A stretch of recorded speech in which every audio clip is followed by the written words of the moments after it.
minsan kaya Ayan mga kalingap, si Pading Tata. Ay, kumusta bro? Bro, good morning.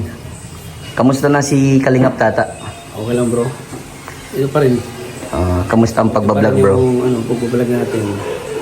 Maganda pa rin yung yung quality. Maganda pa yung quality. Sa pagbablog natin. Tulad na pagtulong. Especially kaya na kayo ni Josie. Kay Nanay Josie. Nakikita ko at napapanood ko rin na grabe yung pagtulong kay Nanay Josie. Bakit grabe ang pagtulong ni Kalingap Tata? Siyempre matagal ko na siyang beneficiary. Uh-huh. Matagal ko na siyang tinutulungan. Kawawa din naman kung babayaan mo. Siyempre tayo lang inaasahan mo. Pagdating sa financial, sa pagpapagamot, sa pangailangan niya sa gamot. Yung nagpo-provide.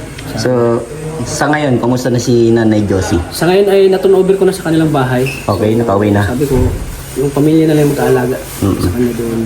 At least na namin pa-hospital na namin. Na namin yung kalagayan niya. Alam na namin kung ano yung sitwasyon niya sa sakit niya. Talagang At least naka-recover na. hindi pa na totally pa nag-recover kasi yung sakit niya ay talagang medyo acute na. Acute na. Parang pati yung doktor ay sumupol sa kanyang sakit kasi complicated yung sakit niya. Complicated na. Dito sa utak, di ba may may depression, tapos may mayoma dito, cancer. May mayoma. Sa bituka. Tapos yung niya, yun nga, cancer, tapos may bedsore pa siya. May ano? Bedsore. Yung diabetic. Bedsore. Diabetic. May diabetic na din siya. May diabetic din siya. Malaki na din ba yung sugat niya? Malaki na din. Kaya, kumbaga hindi na kayang gamutin ng doktor. Hindi na kayang gamutin. Hindi na kayang gamutin. Kung okay sana siya, kung hindi siya na sa stroke, yung okay sana yung katawan niya, yung parang, kung normal lang, pwede siya operahan. Pero ang problema kasi, yung sakit niya ay hindi na kaya siyang operahan. Parang may problema yung niya, katawan niya. Kasi pag operahan siya, delikado, mamamatay siya. Mamamatay. Yun na yung sinabi sa'yo ng doktor. Yan ang sinabi ko. Nakakalungkot kasi.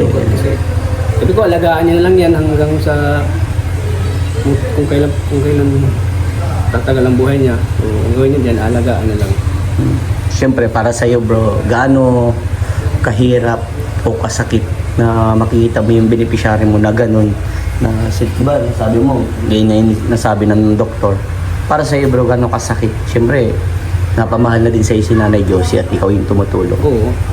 Ganun kasakit sa'yo bro? Siyempre, masakit para sa akin kasi ginagawa ko yung lahat para lang yung buhay niya eh. Tsaka, na yung turing ko sa kanya, parang kapatid na rin. Kasi matagal na rin samahan namin yung nasa lab team namin ni Rob. Dati. Dati kasi ay masayahin siya. Parang walang problema ang iniisip. Pero yun pala sa kabila ng kasiyahan niya, yun pala may mga sakit na pala siya sa katawan niya, may mga naramdaman na pala siya. Parang hindi lang natin malata kasi masiyahin siya. At yun nga, biglaan yung sakit na dumating sa kanya. Talagang naglabas lahat. Talagang labas lahat. Sabi ko, grabe, parang pinaparusahan ka ng Panginoon si Nanay Josie Grabe ang sakit. Pero by the way, hindi si Lord na may kumbaga siguro sa din kasalanan na din ni Nanay Josie or sa nangyayari na din yun sa normal din sa buhay ng isang tao. Kung nagkaroon ka ng pabaya sa pangangatawan. Nagpabaya din siya, exercise, ano lang kinakain, ganun. O hindi natin alam, baka inheritance sila sa pamilya, ganun na hereditary. Oo, kumbaga sa kasi yun parang pag inheritance kasi hereditary yan. Wala tayong magagawa dyan. Wala tayong magagawa dyan. Kasi inheritance yan eh. Tulad ng mga high blood din yan. Oo, high blood din. Kaya na-stroke no? Ano ba, mild stroke o talagang stroke na? Mild stroke siya. Pero yun nga, may diferensya kasi siya eh. Tsaka yun, may mayuma siya, may cancer pa siya. Lahat na sa kanya sakit kaya. Ito ko kawawa ito. So ito, kung lahat, gagawin ko man lahat sa abot na aking makakaya pero wala rin ako magagawa kasi yung sakit niya yung talagang complicated talaga.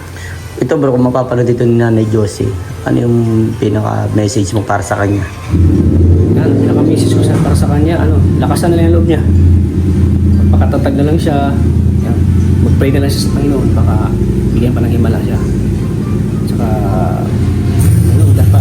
pamilya na. Oo. Kasi lagi niyang inisip lagi yung pamilya na. Minsan kasi kulang. Yan. Ang naisip ng ano ko sa mind ni Josie na kahit na nagkasakit siya, andun pa rin yung yung pamilya niya na buo. So, ito, anong masasabi mo naman sa pamilya niyo ni Nanay Josie, bro? Siyempre, di man tayo pare-pareho ng na pinanganak tayo ng mabuting anak. So, ang misis ko lang sa sa mga anak ni Nanay Josie, na habang buhay pa si Nanay Josie, dapat bisitahin nila. Puntahan nila doon. Kasi laging umiyak yun Laging umiyak si Nanay Josie at alam ko yung pag-iyak niya, na-miss yung mga anak niya. So, di ko naman sila, kasi nila yun sila ang may ng buhay nila Nasa kanila kung dadalawin nila ang magulang nila. Siguro, di natin alam, baka may pagkukulang din si Nanay Josie sa kanyang mana, kaya nagawa din yun. Yung mga anak. Hindi natin alam ko. Pero bilang isang anak, talagang di mo kayang tiisin. Yes, oo naman. Nahihirapan yung magulang mo, no? Siyempre, maski sa akin, di ko kayang tiisin ng magulang. Ikaw nga, di mo din kayang tiisin ng magulang. Siyempre, wala tayo sa mundong ibabaw na to kung hindi dahil sa magulang na yun, di ba? Sa magulang natin. Kaya dapat habang nabubuhay ang magulang, iparamdam natin kung gaano kamahal, di ba? Oo, ipaparamdam natin po. Kasi kung wala sila, wala rin tayo. Yes, totoo ka dyan, bro. Sila yung nag-aaruga sa atin, sila yung nag-aalaga sa atin habang tayo ay baby pa lamang. Siyempre, naghihirap sila pag paluwal pa lang sa'yo. Yes. Talagang pinaghirapan nila para lang may silang ka, di ba?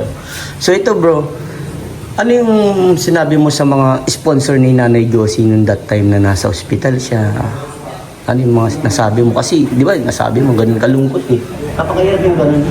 Anong nasabi mo sa kanya? Ang sabi ko lang, alam na ba nila? Alam na nila yung sakit.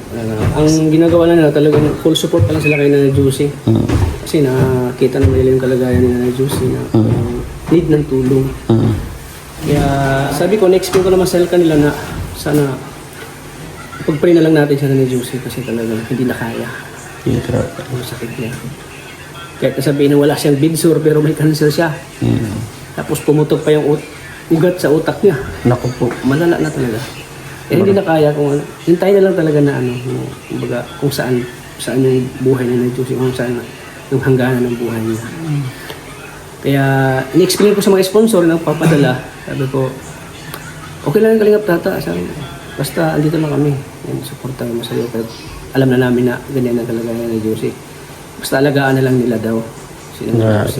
Alam bro, bilib ako sa iyo kasi nakitaan kita ng grabing pagsuporta. Higit pa sa kapatid, pamilyang hindi ko madugog bro, pero grabing effort ko bro. Oo. Yung sakripisyo kay Nanay Josie, alamin ng mga viewers. Kaya sobrang napaka-solid mo bro. Ibisipin mo, 24 hours ka nagbabantay, hindi mo kadugo.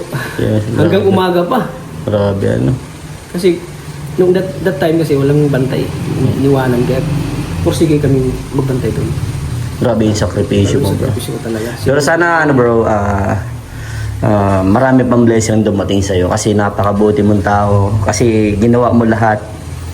Bagos dapat pwede ka pang gumawa ng ibang, pwede mo di ba, mag-vlog pa. Pero nandun ka na, nakapokus ka na doon. Nakapokus kasi need niya ng tulong. Yes, need niya ng tulong.